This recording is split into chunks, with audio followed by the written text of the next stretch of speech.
everybody comes in, tell the choir to come in, please. We want to start.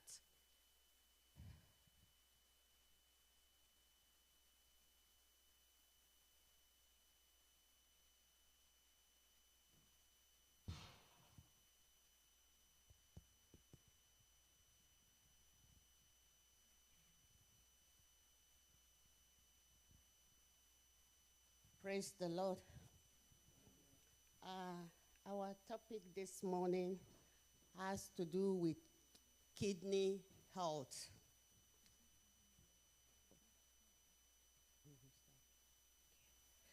Kidney health. The kidney is one of the important organs in the body, and it can cause a lot of trouble if it's not well taken care of. About 15% of adults in the US have chronic kidney disease. Some 37 million people in the US are living with chronic kidney disease.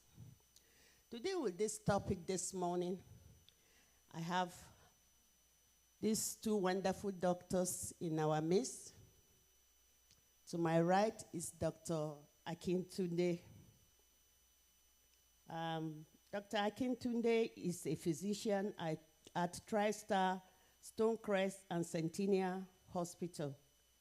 He's a teenage teacher and a husband to our sister, Bumi Akintunde, and they are blessed with two wonderful children.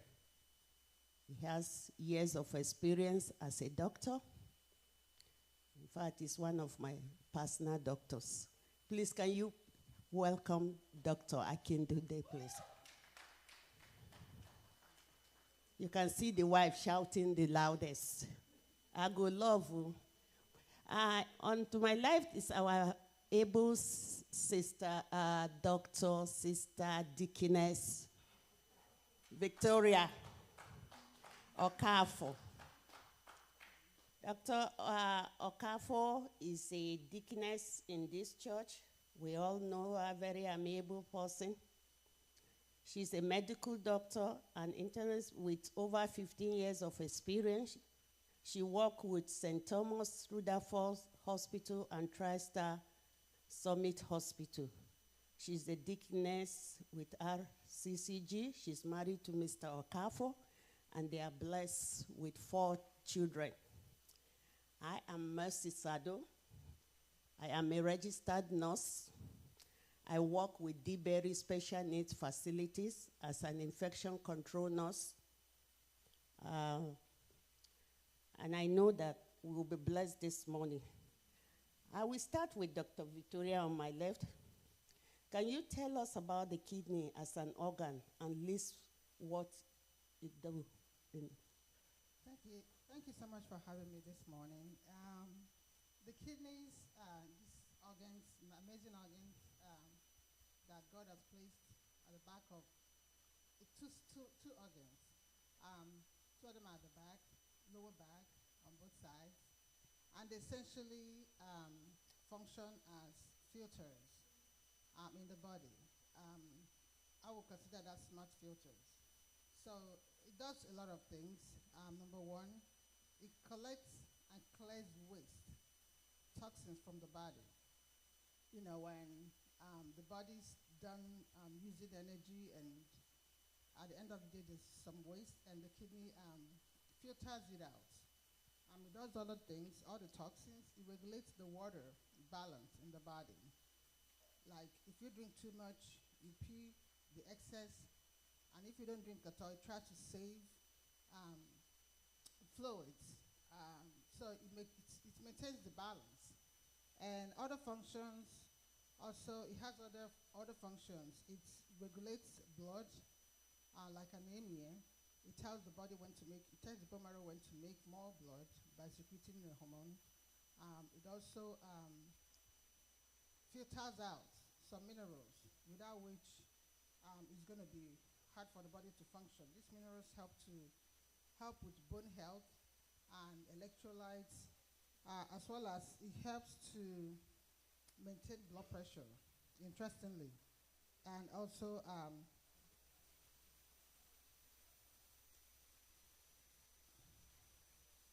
so it helps to maintain blood pressure and also regulates other hormones to make sure um, that the body functions optimally.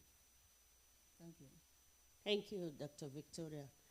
Dr. Akintunde, can you please elaborate on the functions in details? Okay. So, like she had said, she had mentioned most of the major functions of the kidneys. Two organs, small sized, located at the back. The main job, well, I'll divide them into two. The first thing is filtration, and the second thing is regulation. The filtration part, so just think of the blood as a river, right? As the river eventually progresses, it gathers a lot of trash. And it's the job of the kidneys to get rid of that trash. That trash is what we eventually, the trash, the waste product, is what eventually comes out as urine, right? So the main job of the kidneys is to filter out waste products from the blood. The second job is regulation, and this is where we get into like multiple things that it does with regulation. Whenever you have too much water in your blood, you drink a lot of water for some reason. It's the kidney's responsibility to get rid of all of that extra fluid.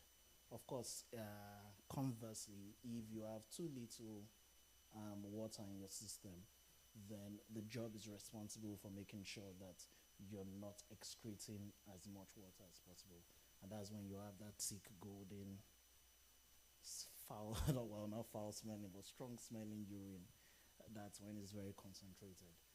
Some of the other job of regulation it does, it's responsible for regulating a lot of electrolytes in your body, salts, minerals, like your sodium, potassium, calcium. A lot of the electrolytes are being regulated by the kidneys. So it should be in an exact range, and whenever it's too little or too much, it's the kidney's responsibility to get rid of all of that extra electrolyte. Now, some of the other jobs of regulatory jobs it does is your blood pressure. There's an hormone in the kidney called renin. No one needs to know that. But if for any reason your blood pressure starts to drop really low, then the kidneys secrete that hormone to tell the body that, you know what, we should get the blood pressure back up. Conversely, if your blood pressure is really elevated, it's the kidney's responsibility to get rid of all of that extra salt and water to make sure that we get that blood pressure back to the required limit. Of course, we have the blood, like Dr. Kafo had mentioned. The kidney produces an hormone called erythropoietin.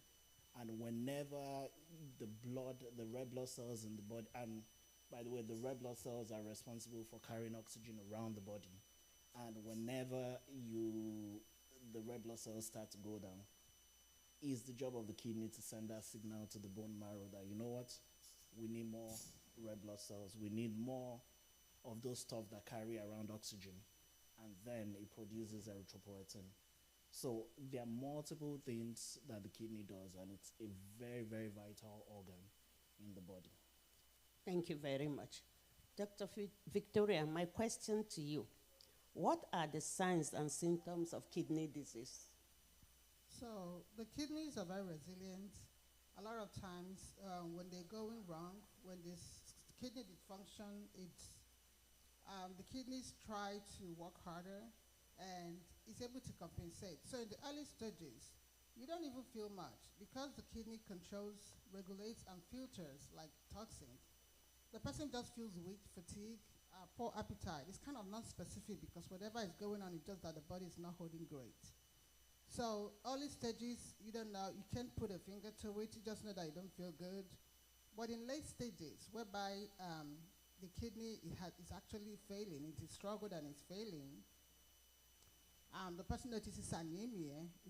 The blood count is just low. Anemia and the signs of anemia that comes with weakness and stuff. and cramps because it regulates electrolytes. And sometimes you have more of some and sometimes less of some. It becomes chaotic. So, and these electrolytes sometimes help in the muscle function. So you have muscle cramps. Some people have neuropathy, leg pain, but most people will have swelling because fluids cannot be regulated well. But the swelling is a little different. The face is kind of puffy, the legs are swollen. The person kind of looks a little swollen, like all over. And there's problem concentrating because these toxins are hanging in the body longer than they need to be. So overall, in the initial stages, you don't feel much. By the time you start having symptoms, it's pretty late. And that's part of why we're doing this, so that, to raise awareness about, kidney and its function. Thank you. Dr. Akintunde, what are the causes and risk factors for kidney disease? So I'll start with the risks, the causes. These are simple things that a lot of people know, but over familiarity causes disrespect. So hypertension, diabetes, those are two of the biggest causes of kidney disease.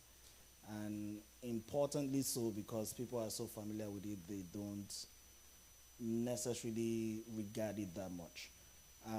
When you have too much sugar in your system, it clogs up the blood vessels, and of course that's spread all around the body. And when you have the blood vessels supplying the kidneys compromised for one reason or the other, then it decreases the function of the kidneys. The same thing with hypertension. It's the silent killer. Because, someone gets diagnosed with hypertension and you wake up the next day and you're fine, and the next week and you're fine, and the next month and you're fine, and you don't bother to check your blood pressure or take medications if you've been prescribed to control your blood pressure. The problem with hypertension is that over decades, you start to feel that effect, and it's not reversible. I know of a patient that the only problem they had was just hypertension, and now they're dealing with kidney disease and probably considering dialysis in the near future. So type 2 diabetes and hypertension, those are two of the biggest problems that you'd see with kidney disease. Of course, infections can cause kidney disease. We also have, those are the causes. I'll move over to the risk factors.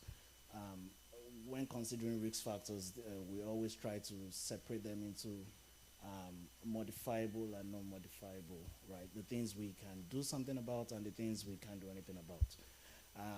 For the non-modifiable, we'll start with age. I wish we could do something about our age, but we can't. So the older you get, there's just going to be natural wear and tear over the body. And as you age, your kidney function would start to see that wear and tear. There's nothing we can do about that. Some of the other things that are modifiable, we have like smoking, alcohol.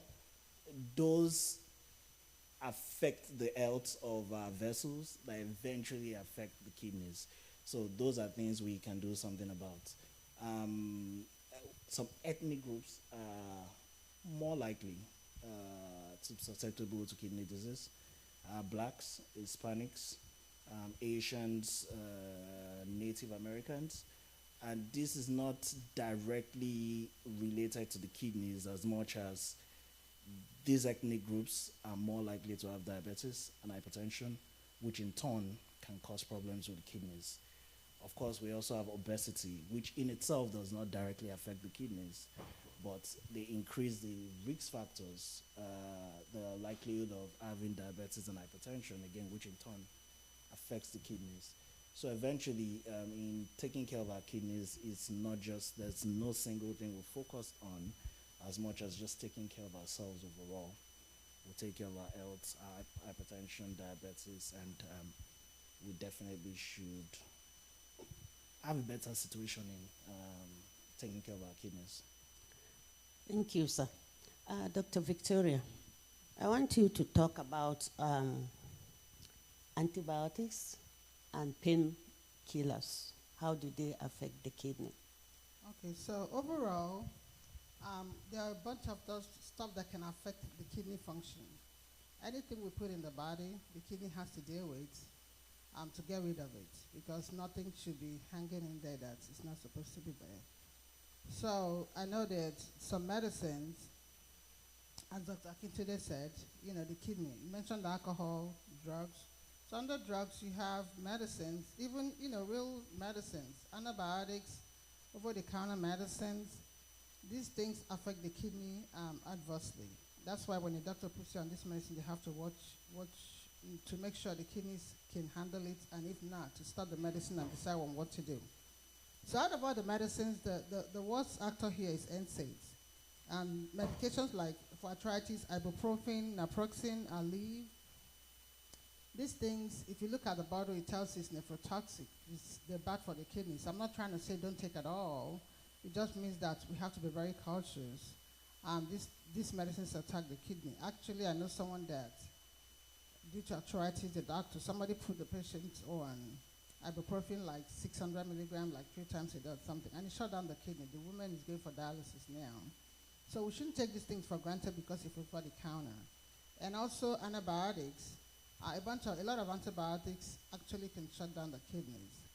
And now, good thing in America, you can just get this thing over the counter, but some of us from where we came from, you can just go into the stores, the pharmacies, and just buy this. And sometimes we're happy and excited to send for some of these things.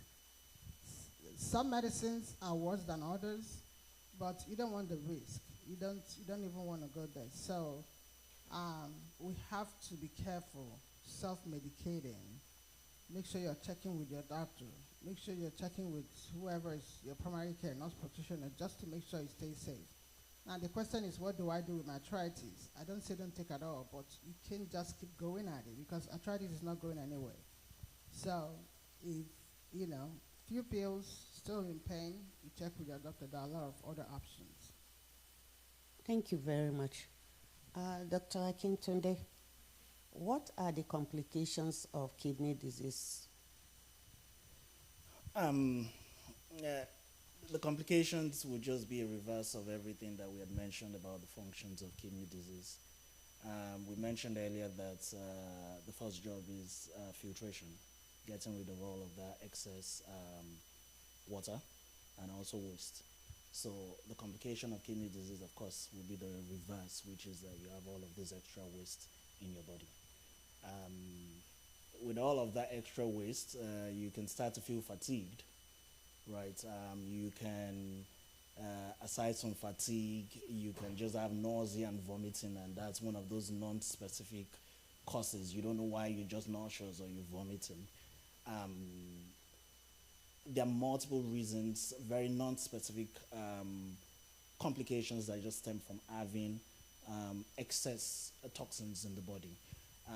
With regards to the water that should have been filtered out by the kidneys, what we have is that you start to look puffy, right? So there's leg swelling.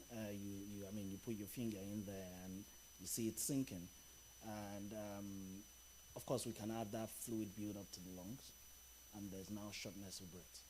We can have that fluid build up to the heart, and then we're dealing with another totally different issue. We go back to what we had said about the regulatory functions of the kidneys. It regulates your blood pressure. So if the kidneys are bad, then you're having uncontrolled blood pressure, and you have a situation where you have people on multiple antihypertensives, and it's still not being well controlled, on 3-4 medications, and you just have to diagnose them as resistant hypertension, because you're practically throwing everything at it, and the blood pressure is not still well controlled. We mentioned about the function of the kidneys with regards to bone health, right? It regulates your calcium, your phosphorus, and it also activates vitamin D. So the vitamin D you get from your food, it's inactivated. The kidney activates it. And whenever there's kidney dysfunction, then we're looking at brittle bones. So of course, with kidney problems, you now have an elderly person who falls just from walking, and then they're dealing with broken bones. Um, what else? We have the electrolytes. We mentioned that the kidney plays a big function, a big role in regulating the electrolytes. When you have too much or too little of some of these electrolytes, they can cause problems. The most notable one is potassium. Too much potassium can start to cause abnormal rhythm of your heart, abnormal beating of your heart, and it can be very troublesome. You know, dysregulation of your electrolytes can cause you to have muscle cramp. You know, can cause a person to become altered. So eventually, we just go back to when we had explained about the functions of the kidneys and just reverse everything. You know, it's once it starts to pack up, you're going to start to see everything go into dysregulation. So Victoria, can you more? Yeah, so in addition to what Dr. Kim today just said, complications is like when things go awry. The metabolism, the inside of the body becomes very acidic because the kidney takes care of acid. It kind of excretes the acid. So it becomes toxic and the body struggles. There's a high risk of stroke. As he said, blood pressure is now difficult to control. Sometimes 4 or 5 medicine will not get under control. And there's a high risk of heart disease because these electrolytes, everything becomes toxic to all the organs. And anemia is difficult to treat because the body is not getting any signal to make more blood cells, despite the fact that, you know, it needs it. And you have to get injections and to get that, even minerals, as he said, hyperkalemia, potassium goes up. Again, if potassium goes up too high, it can really stop the heart. When it comes to, you know, when they put people life death sentence, that thing they inject, the cocktail contains a lot of potassium. So it's like it affects the heart in real terms, and at the end of the day, even the bones, as he said, bone becomes brittle. A little fall, you break a bone. It's hard to heal. It just goes down. And again, the kidney, you know, that could even make the kidneys function worse. So these are some of the complications, and they are not good. Any question from anybody before we continue? Questions?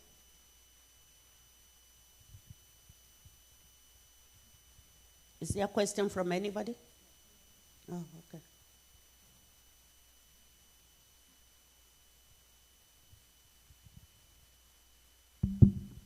Yeah, good morning, church. So my question is that with the increase in genetic modified items we take into the body, how does that affect the kidney and the lifespan of the kidney? With the increase of genetic modified items we consume, does it affect the kidney, and what is the lifespan of how what we take in affects the kidney? So there's a concern that the genetically modified products, it's not very, it simulates the natural things, but it's not. There's a concern that down the road it could cause problems. But right now, studies have not really been done to kind of, for sure, have the evidence that it's doing that. But it's a concern. And then, but overall, whatever you put in matters. For instance, alcohol. People drink alcohol, it feels good, but it hits the body as a toxin. The liver goes to work trying to get it out. The kidney goes to work trying to get it out. It ages the body. So food, excess food, the body has to, whatever we do in excess, the body has to get to work trying to handle it. The body can handle, it's very resilient, can handle a lot of things. But again, we got to be careful with this. As far as genetically modified products, we've not been able to study enough to kind of, I'd say for sure, this is what they do. But there's a real concern out there. Thank you. Praise God. So there's the idea that natural things are good and artificial things are bad, but you don't want to throw yourself into a volcano or take cyanide. Those things are natural. consequently, there are lots of artificial things that actually benefit the body. There's no evidence that, at least for now, that shows that genetically modified GMOs basically are bad. Um, Eventually, the key thing will be that you want to be able to follow up with your primary care physician to check up on the health of your kidneys. Um, in Second Corinthians, I believe 10, you know, it talks about people who judge themselves by themselves as not being wise, you know, and you don't want a situation where you're just sitting there not checking up on your health, not checking up on the numbers, you know, to say that okay, this is the state of my kidney function, right? Whatever you're taking in, eventually you always want to be following up with a primary care physician so that you're able to know whether there's a problem or not. Thank you very much. Dr. Akintunde, another question? Okay.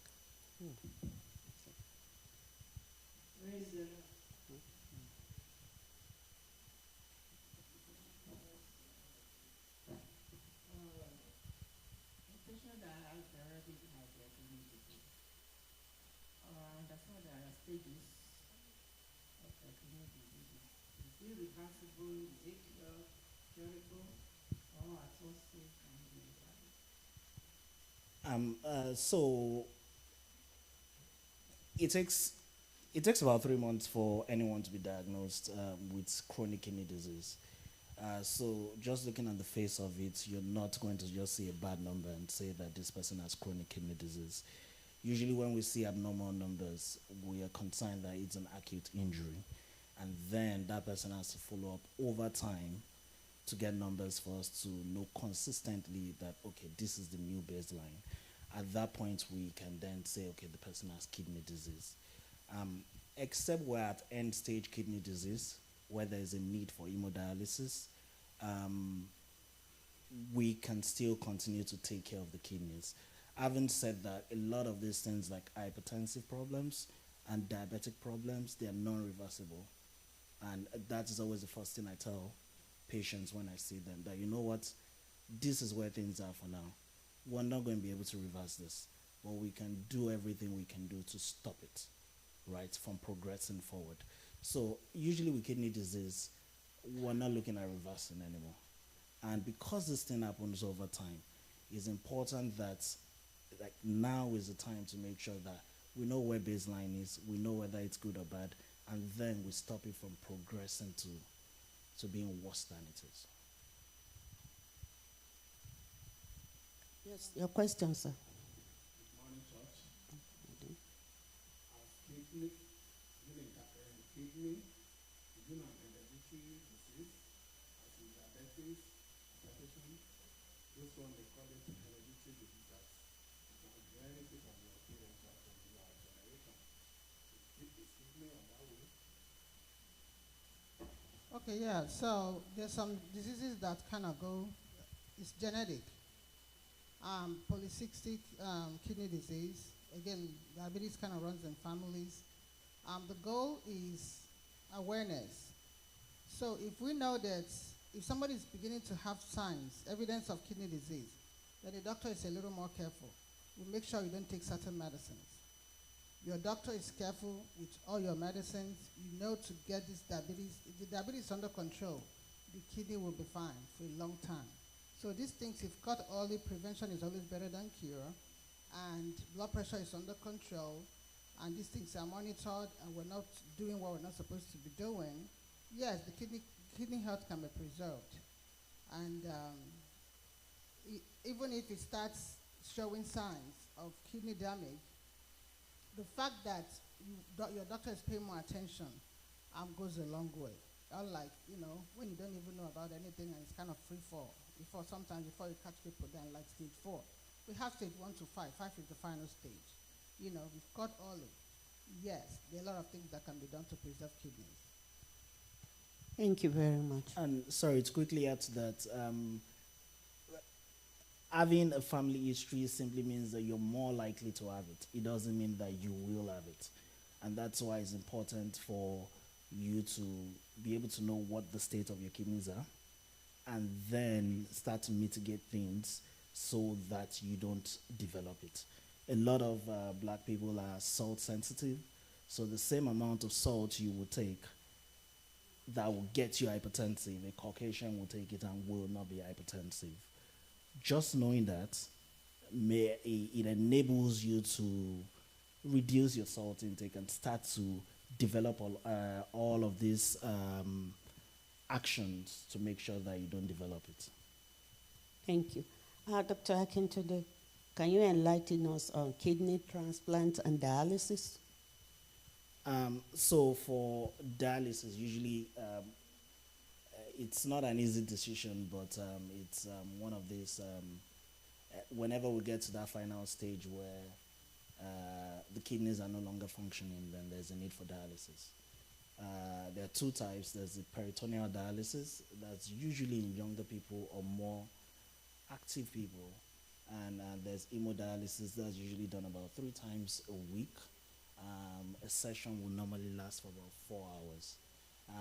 Just think about it as having like an external kidney or a robot kidney, right? It does all of those filtration jobs of reducing the fluid in the kidneys, also getting rid of excess waste. Unfortunately, with the dialysis, we still need to rely on medications to help the blood, to help regulate some of. We can get rid of a lot of electrolytes, but if there's a need to give electrolytes, then we would need to rely on medications for that. So that's really that's dialysis, divided into 2, peritoneal and hemodialysis. With regards to kidney transplants, that's an option when available to get another kidney from a donor, whether living or dead. And that essentially is just getting the kidney right into you to be able to survive, basically. Dr. Victoria, I want you to enlighten us more on the transplant and dialysis. So, as my colleague said, when the journey has come to the end of the road, the kidneys are not working, the body, you can still be making urine, but the urine doesn't contain a lot of waste, so the waste is still there. Either if there's, we recommend transplant. If somebody is able to give, if you can get a kidney, that'll be fine. We don't have to remove your previous kidneys, though they're not working. They just kind of open up and put in the kidney, get it wired up. Because again, we all need filter. Then for people that it's not easy, very easy to get this transplant or someone, a donor, as he said, the person has to be on transplant, on dialysis. Dialysis is just like a machine that cleans out the blood. A lot of people are on hemodialysis. You go to the center every 3 times a week. You get connected. Your whole body kind of runs through the machine and gets cleaned out. It goes from your body to the machine, gets cleaned out, and the blood, you get back the blood. It is cumbersome. It's hard to do that when you have a job. Each session is like 4 hours. And, the other things that come with it, you have to have a big access for it. You have to have this catheter that you walk around with, or there has to be a big access that they can connect. And that's part of why we're doing this. It's an awareness so that by God's grace, none of us will get to that point. But it is what it is. We thank God for science, because without these things, people will be dead. So we hope to avoid that, but if that's what's needed, that's what's needed. My question again, Dr. Victoria, is it possible to live with 1 kidney? Absolutely, absolutely. It's okay to be a donor. We found out that some people, everybody's supposed to have 2 kidneys, but some people were born and 1 kidney is not even working, not functioning, and they're doing fine, and they're good. So yes, it is okay some people already are working with just 1 kidney. So it's okay to be a donor. And what happens to the other kidney? The other kidney picks up to do all the function. These organs are little, but they do mighty things. So the answer is yes. Can you tell us more about that? Yes, there are people living with 1 kidney, so it's totally possible. Before one is a donor, they make sure to check up on you and be sure that you don't have some of these risk factors that might cause your kidneys to get messed up. Or provided that everything is optimal, then yes, one can be a donor, and one, of course, I mean, the people that are not donors and just were born with one kidney and they're doing fine. And there's no difference in the life expectancy, so you can live well into your hundreds if that's your desire on just one kidney. Any questions from the audience?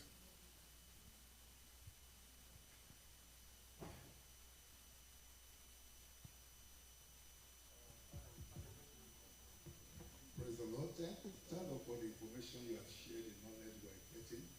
Some of us don't even know how the kidney, how many kidneys we have. Thank God we are hearing now. You talk about transplanting from either a living or dead. So is it possible for a dead person to get? Yes, that decision has to be made really quickly, and the conditions have to be optimal.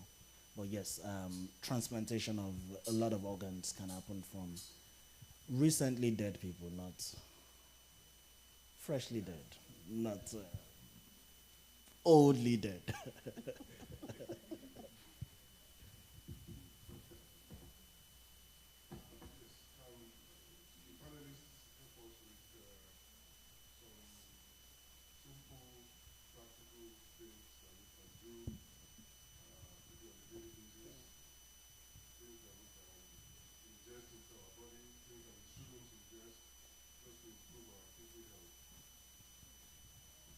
Okay, thank you very much for that question. So, overall, we got to be careful with medicines.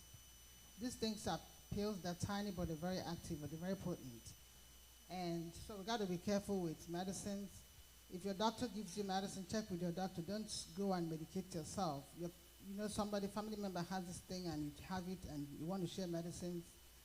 We shouldn't be doing that. And painkillers, it's over the counter, especially NSAIDs, ibuprofen. We have to be very careful with those. And salt, ordinary salt, but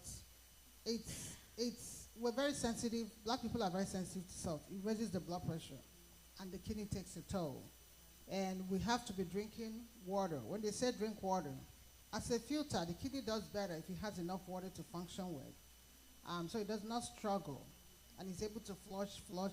Like sometimes people come to the hospital with acute kidney injury, and the only thing we do is to give them fluid, just to flush, and the kidney is able to pick up because it's very resilient. And if somebody has diabetes, just know that the kidney is going to take a beating. We got to get the blood sugar under control. We have good medicines now. Science is advancing to our own advantage. Let's make sure the blood glucose is under control. Blood glucose of 200, 300 is not acceptable.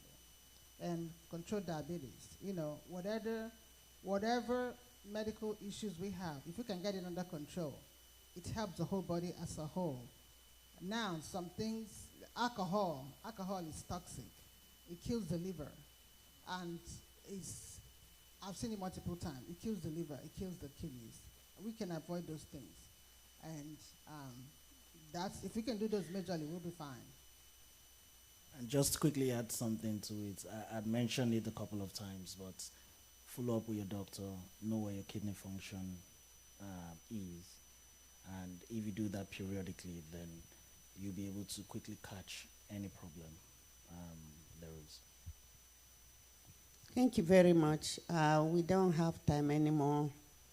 We just have to end. It's almost time. We just have 1 more minute. And I need a closing remark from both of them. I just want to say, like the question of somebody that diabetes or any of these diseases run in your family, just try to avoid the things that if you eat excess starch, it will make your blood sugar to go up, or if you do salt, like they said, it will make your blood pressure to go up. We try to avoid all those things. Moderation. Try to look at your diet. Things that will cause those things, you avoid them. And that way, anything that is heredity or not heredity, you will not have it. Then say, oh, because they have it in my family, then you indulge in the things that you are not supposed to do. You find out that you are looking for trouble. May the Lord help us in Jesus' name. We've come to the end of our statement. We don't have time.